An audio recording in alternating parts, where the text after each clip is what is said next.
जहां पर कंस का धनुष रखा था वहां पर पहुंचे। भगवान ने बाएं हाथ से धनुष उठा लिया और भगवान कृष्ण ने जैसे ये धनुष उठाया, धनुष चट से टूट गया। 10 दिशाओं में इसकी ध्वनि गूंज गई। भगवान कृष्ण ने एक टुकड़ा दे दिया बलराम जी को और जितने भी वहां रक्षक खड़े थे सबको मार पीट कर सूर्यास्त के समय वापस आ गए। अब दूसरे दिन अखाड़े की तैयारी, सभी वहां पर गए। आज ऐसे ही बलराम भैया और कन्हैया जी अंदर गए, अखाड़े में गए, तो वहीं पर नारद जी ने कहा कंस आ गए तुम्हारे दोनों भांजे, अब बताओ क्या किया जाए।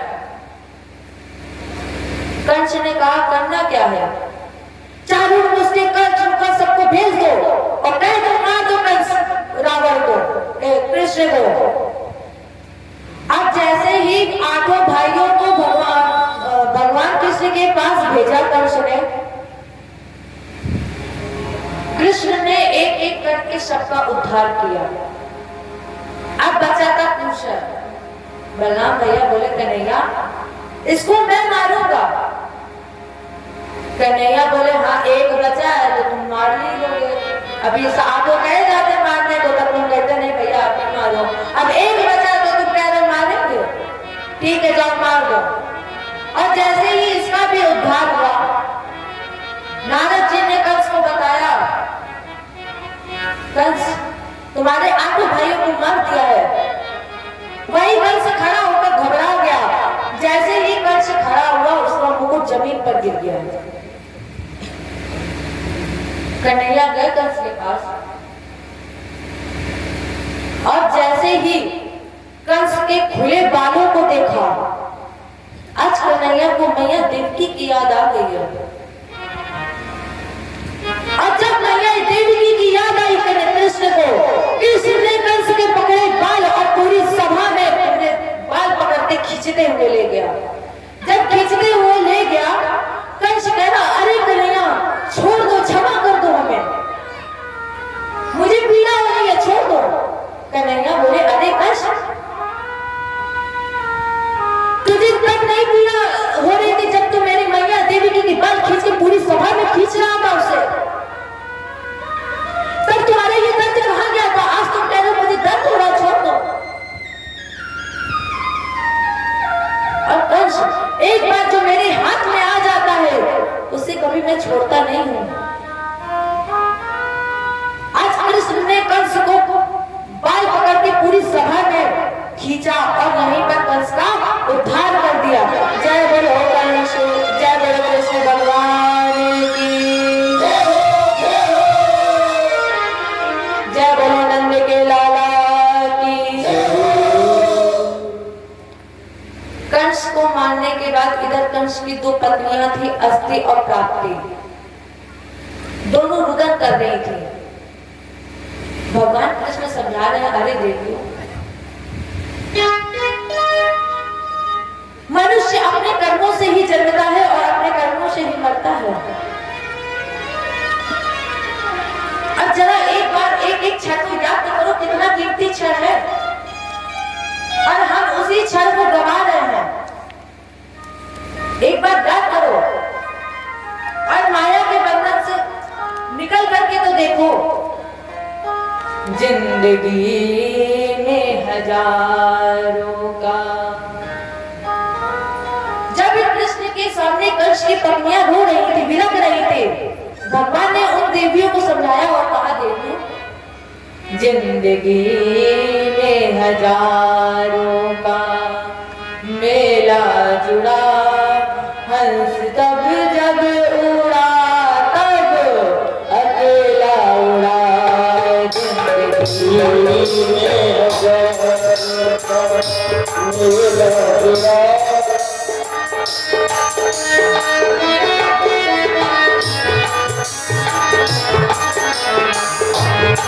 जिंदगी में हजारों का मेला जुड़ा, हंस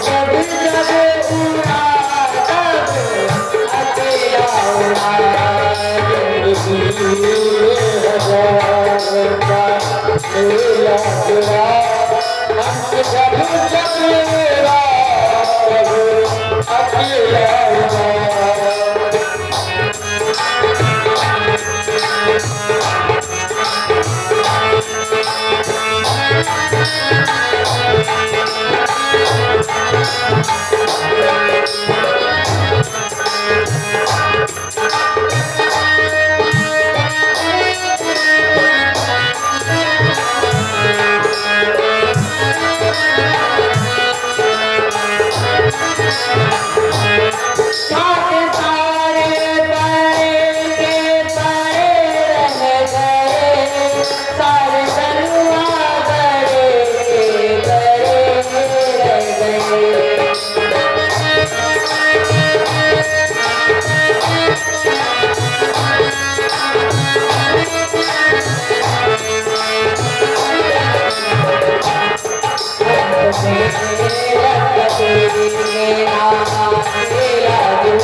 आत्मा के प्रति उन्हें जागृत किया।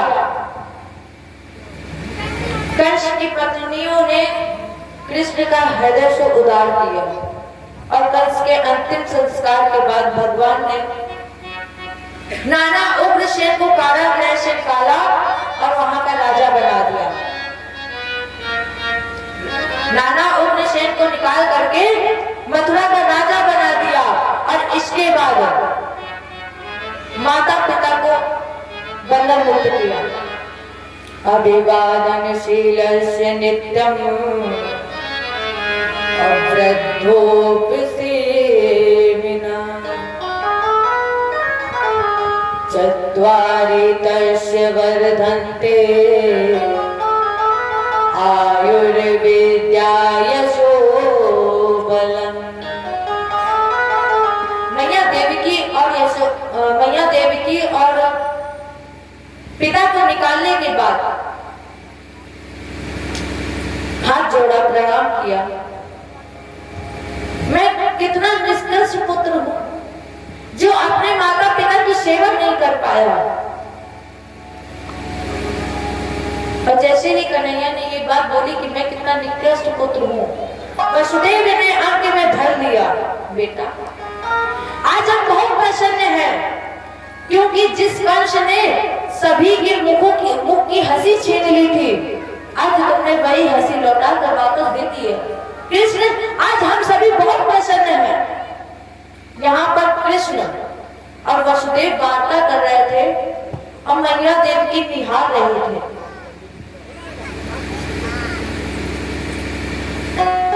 देवकी ने कहा,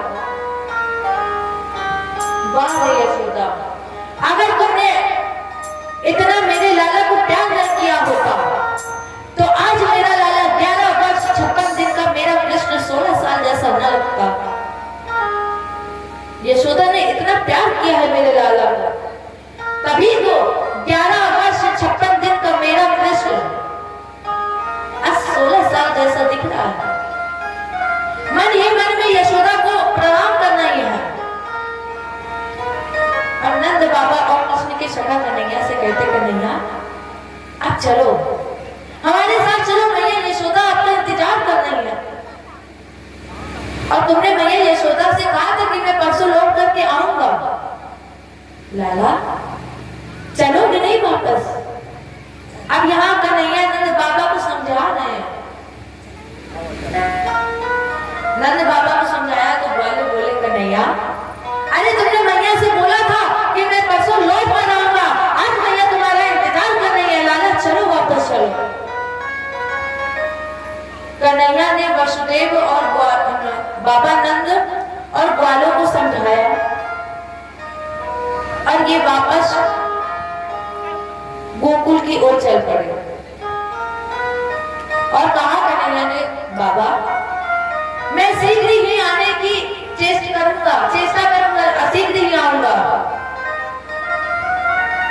इधर भगवान का यज्ञोपवीत संस्कार हुआ। यज्ञोपवीत संस्कार के बाद भगवान कृष्ण को गुरुकुल पढ़ने के लिए भेजा गया। उज्जैन में ही कृष्ण को पढ़ने के लिए भेजा गया, लेकिन आचार्य दक्षिणा में भगवान ने संदीपन जी का पुत्र, जो प्रवास क्षेत्र में समुद्र में डूब गया था, इसे लाने के लिए भगवान समुद्र के पास पहुंचे और यहाँ पर 5 जन नाम का दैत्य था, जिसके शरीर पर शंख का कवच था। 5 जन दैत्य का उद्धार करके भगवान ने इसके शरीर से ये कवच उतार लिया और अपने हाथ में धारण कर लिया। अर्थात भगवान कृष्ण के हाथ में जो शंख है, ये नैवाहर्षमय्यम और दैत्य पंचजनयो महान, ये 5 जन नाम के दैत्य का कवच है जो आज भगवान के हाथ में धारण है। यहाँ से भगवान के हाथ में शंख आ गया। यमराज ने यहाँ से गुरुपुत्र ला कर दिया और गुरुजी ने आशीर्वाद दिया। इन्हें गुरुजी का आशीर्वाद मिला था, इसीलिए इनका गायन हर एक घर में होता है। हर एक घर में इनका गायन इसीलिए होता है कि इन्हें गुरुजी का आशीर्वाद मिला। आशीर्वाद लेकर भगवान मथुरा लौटकर आए। यहाँ पर इनके मित्र, जिनका नाम था उद्धव जी, ज्ञान के भंडार हैं और हमने आपको कई बार बताया है, कई बार निवेदन किया है आपसे, को आस जन्मा है जग माही, प्रभुता पाई जाए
जैसे ही वसुदेव जी ने उद्धव को देखा, कहा उद्धव एक बार कृष्ण के पास जाओ और जाकर उससे पूछो कि वो जब से आया है रो क्यों रहा है, ना कुछ खा रहा है ना किसी से बात कर रहा है। उद्धव ने कहा बाबा आप चिंता ना करो, मैं अभी जाता हूँ और जाकर के पूछता हूँ। जैसे ही उद्धव जी कृष्ण के महल में गए, प्रवेश किया, देखा बैठे बैठे रो रहे हैं। उद्धव ने जाकर प्रणाम किया, कहा गोपाल मैं आपसे व्यक्तिगत एक प्रश्न पूछना चाहता हूँ, क्या आपको मथुरा में कोई कष्ट है? क्या हम यदुवंशियों से कुछ गलतियां हो गई हैं? और अगर कन्हैया हम यदुवंशियों से कुछ गलतियां हो गई तो क्षमा कर देना। रो क्यों रहे हो कन्हैया? जैसे ही उद्धव ने ये कहा कि हम यदुवंशियों से गलती हो गई है, क्या कोई अपराध हो गया है, जैसे ही कन्हैया ने सुना तो कन्हैया एकदम से अपने मंच से उठे और बोले उद्धव मोहे ब्रज बिसरत नाही, मैं 1000 बार प्रयास करके भी ब्रज को नहीं भूल पा रहा हूं, अपने ब्रज का विस्मरण ही नहीं कर पाता। ब्रज की स्मृति बार बार मुझे याद दिलाती है, तो लगता है कि जैसे मेरे प्राण सुरक्षित ही क्यों है, मेरे प्राण निकल जाए, मेरे प्राण प्राण बचे क्यों हैं? उद्धव, बाबा नंद ने गोकुल का इतना बड़ा वैभव एक पल में छोड़ दिया है। मैं जरा सा भी दूध कम पीता था ना तो मैया यशोदा वैद्य को बुला लाती थी और कहती थी, वैद्य जरा मेरे लाला को देखो, क्या बीमार है। आज मेरे लाला ने दूध कम पिया है, क्या हुआ है इसे? क्या कोई कष्ट है इसे? अच्छा वो तो एक बात बताओ, अगर मैं ब्रज को याद करता हूँ तो क्या मेरी गोपियां भी मुझे याद करती हैं? उद्धव, एक बार जा करके ब्रज में देखो ना, एक बार देखा जाके क्या गोपियां मुझे भी याद कर रही जैसे मैं याद कर रहा हूँ? उद्धव को इतना अभिमान था, उद्धव ने कहा कि ये गोपियां क्या मेरी भाषा को समझ पाएंगी? कृष्ण ने कहा, एक बार तुम अपनी भाषा को समझा करके तो देखो, गोपियां कोई साधारण गोपियां नहीं है। एक बार तुम अपनी भाषा समझाना, सरल भाषा में समझा करके देखना उद्धव। एक बार ब्रज में जाकर देखो क्या गोपियां मुझे याद कर रही है? उद्धव ने रथ तैयार किया और चले प्रेम की नगरी वृंदावन, वात्सल्य की नगरी वृंदावन, प्रेम का सागर जहां बहता है। सुखदेव जी महाराज कहते हैं, परीक्षित, जिस दिन से कृष्ण वृंदावन को छोड़कर गए हैं उनके मित्रत्व की स्थिति कैसी हो गई है। सुबह जैसे ही होती थी मित्र वही मथुरा के द्वार पर बैठते थे और देखते थे कि अब मेरा मित्र आएगा, अब मेरा कन्हैया आएगा। और जैसे शाम होती थी लौट करके चले जाते थे कि शायद मेरा आज कन्हैया नहीं आया तो हो सकता है कि कल जरूर आएगा। प्रतिदिन ये करते करते एक दिन मथुरा के द्वार पर बैठे, मार्ग पर बैठे और कहा कि आज मेरा लाला जरूर आएगा, मेरा मित्र, मेरा कन्हैया, मेरा लाला आएगा। जब शाम हो गई नहीं आया तो लौट करके मैया के पास गए, बोले मैया तेरा लाला कितना निष्कृष्ट है, कितना पत्थर दिल है, इतने दिन हो गए अभी तक नहीं आया। अब की बात फिर जब सभी ग्वाले सखा मथुरा के मार्ग पर बैठे तो उन्हें एक रथ दिखाई पड़ा। सभी ग्वालों को लगा कि मेरा लाला आ गया तो सभी झूम कर नाच रहे हैं, कह रहे हैं कि देखो देखो मेरा लाला आ गया। और जैसे ही रथ के पास सभी ग्वाले पहुंचे, गोपियां पहुंची, एक गोपी ग्वाले रथ में ढूंढ रहे थे कन्हैया को, पर कन्हैया दिख नहीं रहे थे। एक व्यक्ति रथ से उतरा, एक ग्वाले ने पूछा कि आप कौन हैं? उद्धव ने कहा, मैं उद्धव मथुरा से आया हूँ, कृष्ण का मित्र हूँ और कृष्ण ने मुझे भेजा है। गोपी बोली, इतने दिन बाद याद आई कन्हैया को तो मित्र को भेज दिया, खुद नहीं आया मैं। उद्धव ने कहा कि मुझे मैया यशोदा का मार्ग बता, मुझे मैया यशोदा के महल में जाना है। गोपियां बोली, लाला की याद में रोते रोते जिनके नेत्रों की ज्योति समाप्त हो गई है, कृष्ण की याद में रोते रोते जिसकी सुनने की शक्ति कमजोर हो गई है, उस महल का मार्ग बताना जरूरी नहीं है। उद्धव ने कहा, तो फिर मैं पहुंचूंगा कैसे?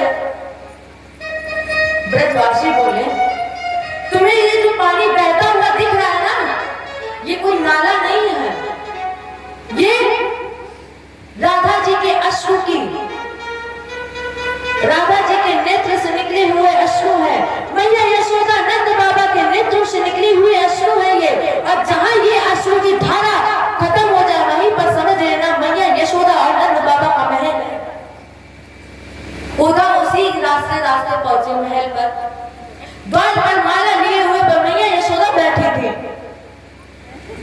और जैसे ही उद्धव पहुंचे मैया को प्रणाम किया, कहा मैया मैं उद्धव हूँ, मथुरा से आया हूँ, कृष्ण ने मुझे भेजा है। और जैसे ही उद्धव ने कहा मैं उद्धव हूँ, मुझे कृष्ण ने भेजा है, मैया यशोदा बोली, अरे उद्धव धीरे धीरे बोलो, अभी मेरा लाला सो रहा है, अभी मैं उसे सुला कर आई हूँ, और अगर तुमने इतनी जोर से बोल दिया ना तो मेरा लाला जग जाएगा, उसकी नींद टूट जाएगी। उद्धव ने कहा कि ब्रज छोड़े कन्हैया को जाने कितने साल हो गए, और आज मैं ये यशोदा कह रही है कि मैंने अभी अभी लाला को सुलाया है। उधर बोले मैया आप कह रहे हैं कि गोविंद मुझे छोड़कर नहीं गया है, तो चलो मैं दिखाऊं आपको। और उधर जैसे ही मैया यशोदा को लेकर पालने के पास पहुंचे, मैया यशोदा ने जैसे ही देखा धड़ाम से गिर गई। तो बोली उधर मैं कैसी पागल हूं, लाला तो मुझे बरसों पहले ही छोड़ करके चले गए थे, और मुझे ये लग रहा था कि मैंने अभी इसी लाला को सुलाया।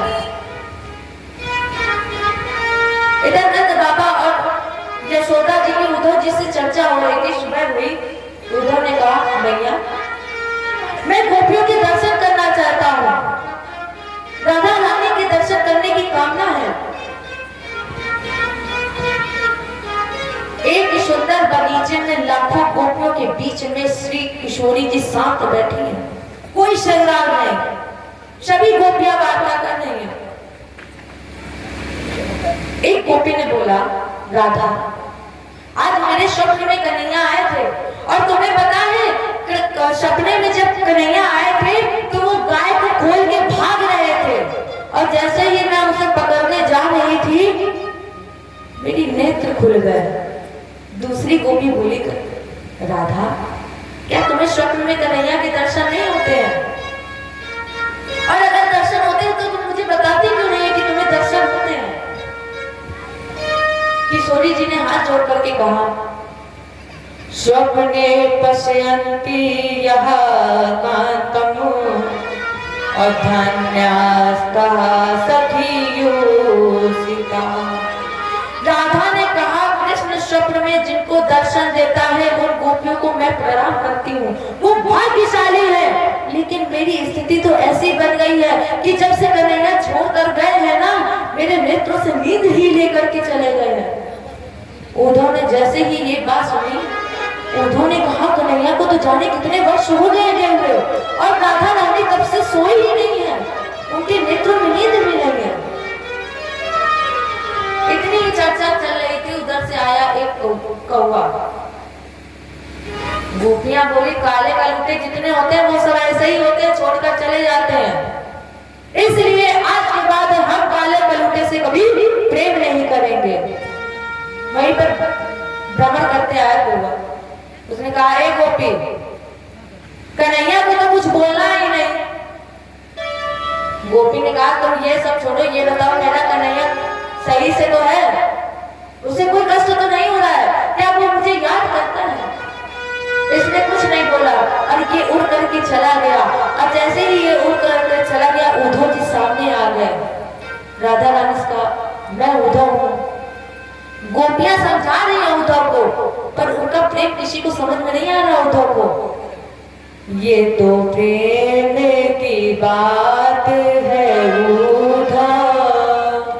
उद्धव को गोपियां समझा रही, पर इतना ज्ञान में अभिमान था कि उद्धव को कुछ समझ में ही नहीं आ रहा था।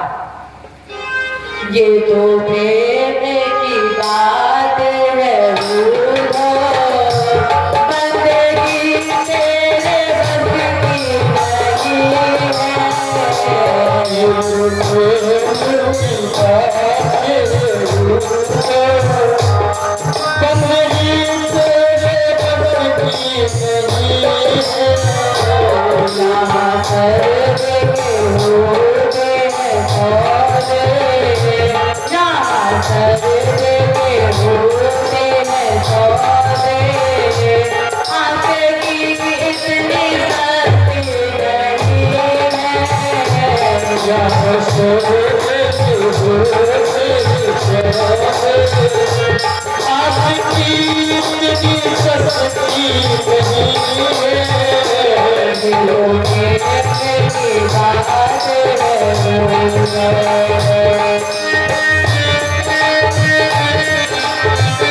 पूजा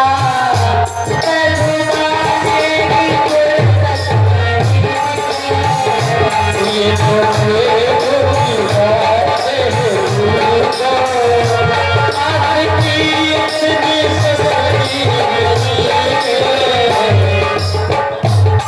है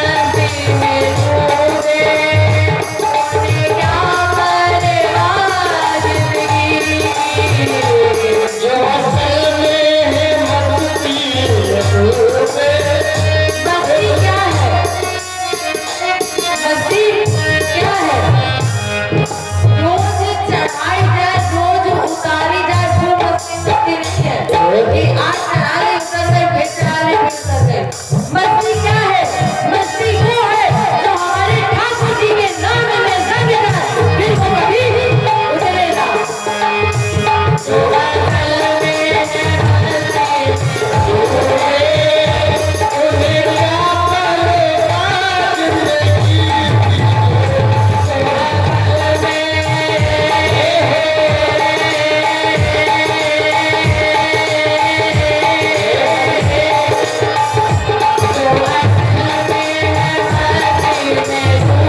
इतनी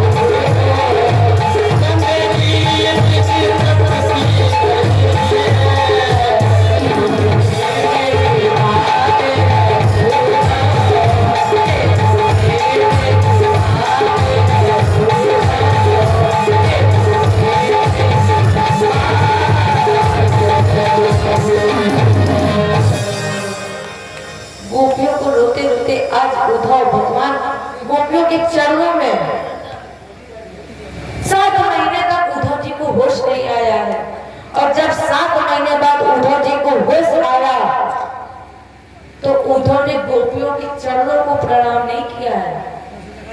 नहीं है। भगवान ने गोपियों के चरणों को प्रणाम नहीं किया, गोपियों के चरणों की धूल को प्रणाम किया। और ये कृष्ण के पास गई, उधर से दौड़ते दौड़ते कृष्ण के पास पहुंचे, कृष्ण को प्रणाम किया। उद्धव, मैं प्रणाम कर रहा हूं आपको।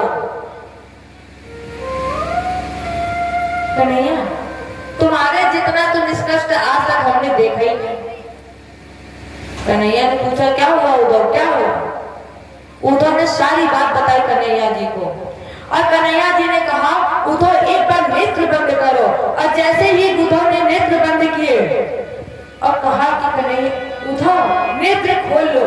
और जैसे ही उद्धव ने नेत्र खोले, हमारे बिहारी जी के बगल में राधा रानी विराजमान है और हजारों गोपियां वहां पर प्रकट हो गई हैं। कृष्ण बोले, उद्धव बिना मेरे ये नहीं रह सकती है और इनके बिना मैं नहीं रह सकता हूं। उद्धव जी को जो ज्ञान में अभिमान था, आज भगवान ने उस ज्ञान के अभिमान में भक्ति का रंग डाल दिया। इसके बाद भगवान कुब्जा के घर आए और गोपी उद्धव संवाद जो आपने सुना, और अगर इस पर चर्चा की जाए तो इस प्रसंग से हमें आपको दो शिक्षाएं मिलती हैं। पहली, गोपियों ने उद्धव के माध्यम से दी है, जो मैं ऐसा जानती प्रीत करे दुख हो, और नगद ढिढोरा पीटती प्रीत नगरियों को। अगर मैं ऐसा जानती कि संसार में प्रेम करने का जो परिणाम है वो केवल दुख है, तो मैं इस संसार को संदेश देती कि कभी कोई किसी से प्रेम मत करना। लेकिन गोपी उद्धव संवाद ज्ञान और प्रेम की वार्ता है, और इस वार्ता से एक निष्कर्ष निकला है, विरह जगावत प्रेम को, प्रेम जगावत जीव, और जीव जगावत पीव को, और पीव पीव सोते। विरह से प्रेम जागता है, और जब प्रेम जाग जाता है तो जीव को जागृत कर लेता है, और जब जीव जागृत हो जाता है तो ये निश्चित है कि परमात्मा को जागृत करने में सामर्थ्य हो ही जाता है।